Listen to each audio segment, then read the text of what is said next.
नमस्कार, आप सभी का स्वागत करती हूं भारत 24 पर। मैं हूं आपके साथ पूर्णिमा मिश्रा।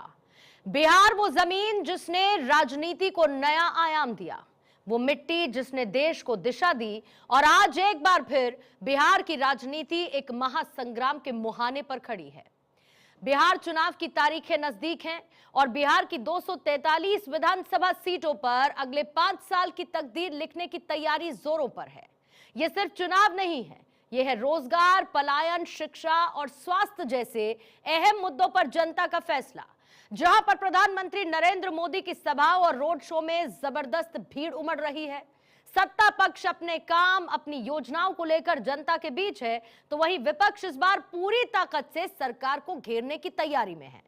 बिहार के चुनावी अखाड़े में बड़े बड़े धुरंधर उतर चुके हैं। हर पार्टी ने अपना पूरा दमखम झोंक दिया है। एनडीए बनाम महागठबंधन की सीधी टक्कर में कौन किस पर भारी पड़ेगा? युवा नेतृत्व की लहर चलेगी या अनुभवी नेताओं का जादू सिर चढ़कर बोलेगा? क्या बीजेपी सचमुच लड़ रही नीतीश कुमार के चेहरे पर चुनाव? नीतीश की पलटू राम की छवि के बावजूद आखिर क्यों है बीजेपी को इतना भरोसा? क्या इस बार पटना में बीजेपी का मुख्यमंत्री लेगा शपथ? क्या नीतीश कुमार की विदाई का वक्त आ चुका है? क्या ड्राइविंग सीट पर सचमुच बीजेपी चल रही है? नीतीश के बेटे निशांत कुमार का क्या रहेगा रोल? 29 सीटों के साथ मैदान में चिराग पासवान का क्या रहेगा किरदार? और क्या इस चुनाव में कोई तीसरा मोर्चा बाजी पलट सकता है? पीके इस सियासी समर में पास होंगे या फेल? और मुस्लिम सीटों पर क्या सोचती है जनता? कास्ट फैक्टर आखिर कितना करेगा काम?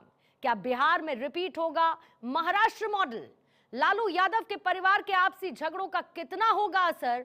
बिहार के सियासी गलियारों में घूमते हुए इन सवालों का जवाब आज आपको हम दिखाएंगे the man of prediction doctor Jagdish Chandra के द्वारा द जेसी शो में बताई गई उन झलकियों में, जहां बिहार चुनाव से जुड़े हर सवाल का जवाब मौजूद है।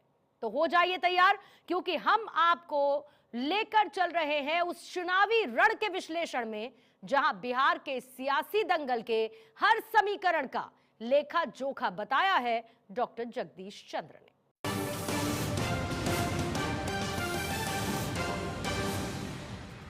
सर, ये जो 29 सीटें चिराग पासवान को मिली हैं, उसके पीछे की कहानी क्या है? बीजेपी इतना ज्यादा क्यों झुक रही है चिराग पासवान के सामने? ये कहानी की बात नहीं है। एक तो क्या, नरेंद्र मोदी को नब्ज की पकड़ है, जनता की पकड़ रहती है उनको।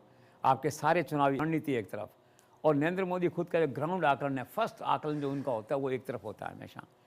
उनका पक्का ये आकलन है शुरू से कि Chirag is a compulsory component in this government, और अगर हमें सरकार बनानी है एनडीए की और विपक्ष को निश्चित तौर पे हराना है, स्वीपिंग मेजोरिटी लेनी है, हमें कोई उसमें से कोई कमी नहीं छोड़नी चाहिए। उसमें जो चिराग पासवान है एक कंपल्सरी कंपोनेंट है, एक पॉपुलर कंपोनेंट है।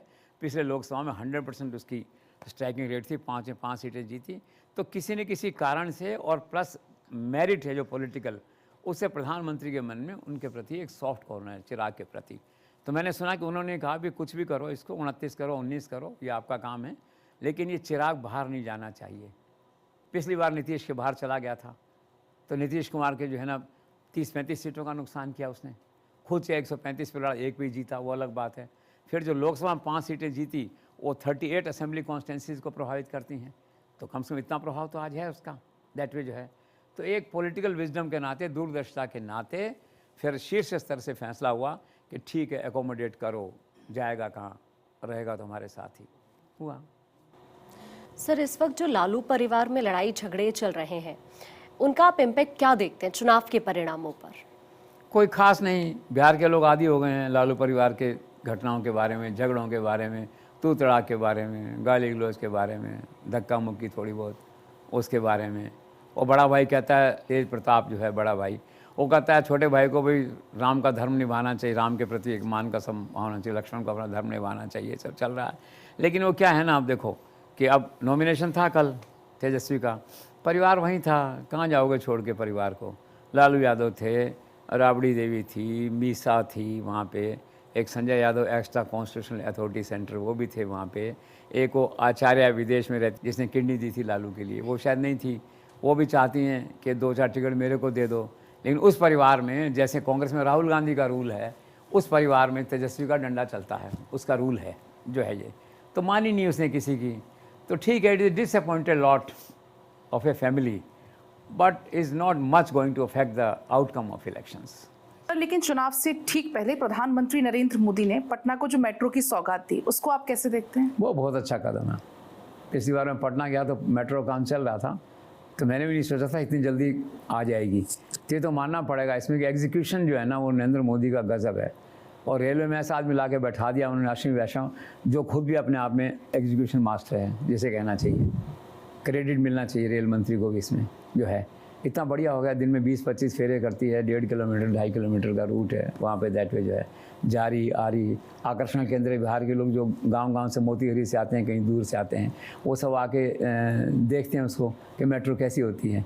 और मेट्रो सुंदर है, और चुनाव के समय बनाई गई तो और ज़्यादा सुंदर है, वंदे भारत की तरह। दैट वे जो है तो एक अच्छा पॉपुलर मूव है, और इससे नरेंद्र मोदी का मैसेज भी जाता है कि हम सत्ता में आएंगे तो हम विकास करेंगे, हमारा विकास का एजेंडा है वहाँ पे जो है।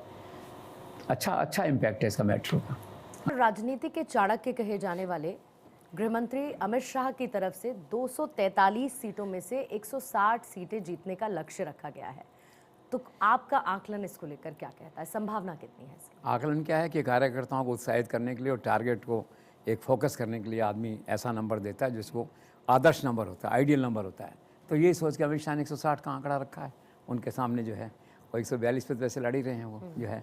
अब एग्जैक्टली 160 आते हैं कि 140 आते हैं नहीं कहा जा सकता, लेकिन मन का भाव यही होता है सीनियर लीडरशिप का कि आंकड़ा ऐसा दो कार्यकर्ता दौड़े उसको। लक्ष्य है, एक लक्ष्य होना चाहिए सामने।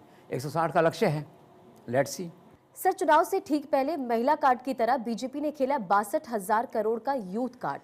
क्या ये सचमुच कारगर साबित होगा चुनाव में? ऑफ कोर्स, आप देखिए अब जो उसमें 62,000 करोड़ का जो बजट है, तो 60,000 करोड़ से तो क्या 100 IITs बनेंगे, 4 यूनिवर्सिटीज़ बनेंगी। और उसमें आप देखिए कि 5 लाख युवक ऐसे हैं जिनको 2 साल तक 1-1 हज़ार रुपये मिलेगा। तो यूथ मोबिलाइजेशन है, फाइनेंशियल मोबिलाइजेशन ऑफ यूथ, ये इसका टारगेट है। चुनाव के समय हुआ है ये, तो निश्चित तौर पे एक माहौल बनता है। जो पहले मैंने इसका नारा बदल गया यहाँ पे, और महिला प्लस यूथ हो गया है। उसको देखते उसकी पृष्ठभूमि में 62,000 करोड़ का जो पैकेज दिया प्राइम मिनिस्टर ने, it's a welcome package. Sir, क्या सच है बिहार में विधानसभा चुनाव में कांग्रेस अपने आप को मजबूत करने के लिए, जो कांग्रेस के लीडर्स हैं, नेता हैं, वो अपने बेटे और बेटियों को टिकट दिलाना चाहते हैं? आम तौर पे होता है ये, हर पार्टी में नीति होती है। कांग्रेस में ज़्यादा है, भाजपा में तो नरेंद्र मोदी का डंडा है, अमित शाह का डंडा है, लोग डरते हैं, ऐसी बातें नहीं करते हैं, उनको पता चलेगी नहीं इस तरह से जो है। और कांग्रेस में तो इस तरह का नहीं है, मतलब कड़ा अनुशासन नहीं है, तो लोग कोशिश करते हैं। तो वहाँ मैंने सुना है कि अखिलेश प्रसाद सिंह, मीरा कुमार, शकील अहमद, मदन मोहन झा, अवधेश सिंह, इन लोगों ने अपने अपने बेटे बेटियों को लाने की आगे कोशिश की, लेकिन अभी तक सफलता नहीं मिली है। क्योंकि राहुल गांधी ने अजय माकन को अपॉइंट किया कि आप देखिए ज़रा, तो अजय माकन ये कर रहे हैं कि हर सीट पे 2 आदमियों का पैनल आए कम से कम, then will take a call. तो प्रयास कर रहे हैं, लेकिन कोई ज़्यादा सफलता मिले ऐसा मुझे दिखाई नहीं देता। तो नीतीश कुमार के बेटे निशांत कुमार का भी आप कोई रोल देख रहे हैं इन चुनावों में? अच्छा है वो लड़का, गुड बॉय जो है, राजनीति में इंटरेस्ट नहीं है। और नीतीश कुमार के इसमें 100 में 100 नंबर हैं कि वो परिवारवाद को उन्होंने कभी आगे नहीं बढ़ाया। एक तो अपने इंटीग्रिटी को इंटैक्ट रखा, और एक परिवारवाद को जैसे आगे नहीं बढ़ाया, तो उन्होंने इसको आगे नहीं बढ़ाया। तो पापा एक कॉन्स्टेंसी है, कॉन्स्टेंसी चुनाव तो नीतीश कुमार लड़ते नहीं, MLC में रहते हैं, लेकिन नालंदा क्षेत्र में जाते हैं, वो एक्टिव रहते हैं, वहाँ पे थोड़ा देखते हैं। लेकिन ये बात तय है जो मुझे लगता है, अगर भाजपा की सरकार बनी और भाजपा का मुख्यमंत्री बना और नीतीश कुमार ने मेंटली रिकनसाइल किया और कोई डील हुई, तो इनके बेटे को उप मुख्यमंत्री बनाया जा सकता है। 2 या 3 उप मुख्यमंत्री बनेंगे शायद बिहार में इस बार, तो उसमें हो सकता है एक उप मुख्यमंत्री बन सकता है। पर एट द मोमेंट इस चुनाव में उनका कोई एक्टिव रोल नहीं है। सर, इस समय जो मौजूदा स्थिति है बिहार की, उसमें जेडीयू का भविष्य क्या देखते हैं, नीतीश की पार्टी का भविष्य? देखो, जेडीयू वैसे तो has been hijacked by BJP practically. तो मैंने कहा ना, Nitish is absolutely not aware कि कितना उनका आधार, उनके सेनापति इधर से उधर हो गए हैं, दैट वे जो है। और फिर क्या है कि जैसे कहना चाहिए कि जेडीयू के विधायकों में इतना डर है, न जाने क्यों, बिना कहे हुए बीजेपी की तरफ जा रहे हैं, बीजेपी की तरफ मुड़ रहे हैं। पटना में उनके मन में रहता है कॉल आए तो चलो वहाँ चले जाए, दैट वे। तो भविष्य तो ये है कि इस पे डिपेंड करता है कि सरकार कैसी बनती है जी। मैं तो संभावना मानता नहीं नीतीश कुमार के बनने की। अगर फिर भी भाग्य किसी ने किसी का पड़ा नहीं है, और मुख्यमंत्री भाग्य से बनता है, भाग्य से हटता है, तो अब ये हो सकता है कि मुख्यमंत्री एक पल के लिए बने, तो रहेगा भाग्य, but he will be running A remotely controlled party that is JDU, जैसे अभी चल रही है दैट वे, और जैसी संभावना है कि वो सत्ता में नहीं होंगे उस तरह से, तो बीजेपी और बीजेपी की परफॉर्मेंस बेटर रहेगी ऐसा लगता है। तो ग्रेजुअली करते करते 2-2.5 साल के अंदर ये मर्ज हो जाएगी पार्टी, और पॉलिटिकली अमित शाह को इनको लगेगा कि मर्ज करना ठीक नहीं, दूर रखो, अपने साथ रखो, तो दूर खड़े रहेंगे चिराग की तरह, एक आवाज़ देंगे जिस दिन फायर की होगी बुझाने की आवश्यकता, आ जाएंगे उस दिन, दैट इज है। तो अभी अपेरेंटली उनके अस्तित्व को खतरा नहीं, बट इज डिक्लाइनिंग, जेडीयू है ना अब डिक्लाइनिंग है। सर जहां कुर्सी वहां नीतीश कुमार ऐसा कहा जाता है, तो आपको लगता है अब क्योंकि ऐसी चर्चाएं हैं कि अब नीतीश कुमार की विदाई का समय आ गया है, तो वाकई आ गया है या अभी भी उनकी पारी पॉलिटिकल बाकी है?